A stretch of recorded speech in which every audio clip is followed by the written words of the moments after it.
Shalom, salam sejahtera. Kita bertemu dalam renungan hari Kamis tanggal 24 Februari 2022. Seringlah lihat ke atas agar terinspirasi dan lihat juga ke bawah agar mampu tetap bersyukur. Kita berdoa. Allah adalah sumber kehidupan kami. Kami memuji kebesaran dan kemuliaan-Mu.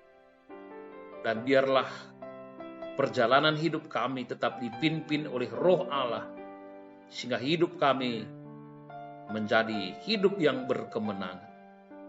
Di dalam nama Tuhan Yesus kami berdoa. Amin. Firman Tuhan Roma 8 ayat 14. Semua orang yang dipimpin Roh Allah adalah anak Allah. Saudaraku, dalam nama Tuhan, manusia adalah makhluk yang lemah dan rapuh, dan lebih banyak hidup dengan tidak netral. Jika saja tidak memberi diri dipimpin oleh Roh Kudus, berarti membiarkan diri kita dikendalikan oleh berbagai keinginan daging. Harus kita tahu bahwa tubuh ini memiliki berbagai kebutuhan. Namun keinginan daginglah yang berkuasa, sehingga akan membuahkan banyak perbuatan-perbuatan dosa. Melalui suratnya, Paulus menasihati jemaat Roma agar hidup dipimpin oleh Roh Kudus. Caranya adalah dengan menyerahkan diri untuk menjadi milik Kristus.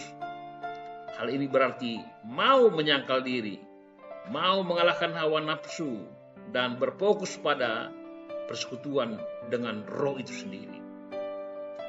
Penting untuk disadari bahwa dipimpin oleh Roh Kudus tidak terjadi otomatis, bahwa roh itu akan menggiring kita secara otoriter dan terus mendikte hidup seseorang dalam kebenaran. Tetapi hidup dalam Roh masih harus terus memberi diri untuk dipimpin oleh Roh Kudus itu sendiri, agar mengalami pembaharuan dan perubahan. Memberi diri berarti membuka ruang untuk intervensi Roh Kudus berkarya, dan hanya dapat dilakukan dengan kesadaran sendiri dan perlu dilakukan dengan berulang-ulang, hingga mampu mengubah menjadi karakter orang percaya itu sendiri. Bila memberi diri dipimpin oleh Roh, maka posisi rohani inilah yang memampukan dan menumbuhkan kesadaran bahwa kita adalah anak-anak Allah.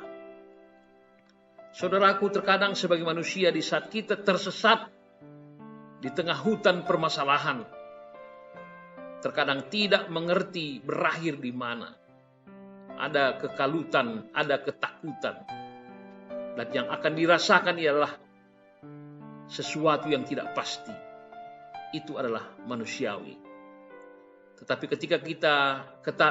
ketika itu terjadi, mari berhentilah sejenak. Luangkanlah waktu untuk mendengar suara Tuhan melalui Roh-Nya.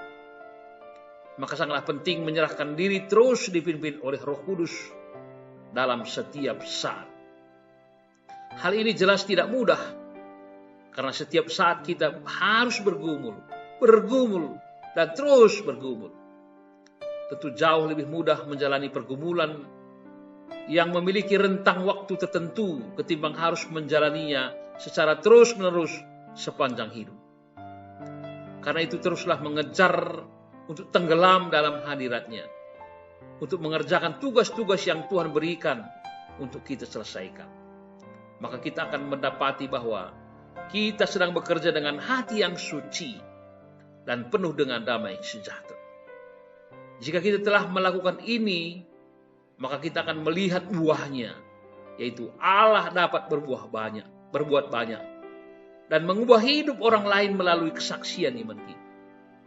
Tetaplah setia untuk terus memohon anugerah dan belas kasihan-Nya, agar Tuhan memampukan kita untuk memberi diri dipimpin oleh Roh Kudus, sehingga pada hari ini kita akan mampu menghasilkan banyak buah-buah kasih yang meneguhkan iman banyak orang.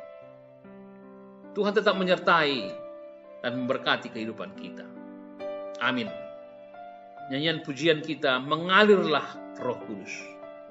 Menjuah-juah Salam sehat, Tuhan Yesus memberkati.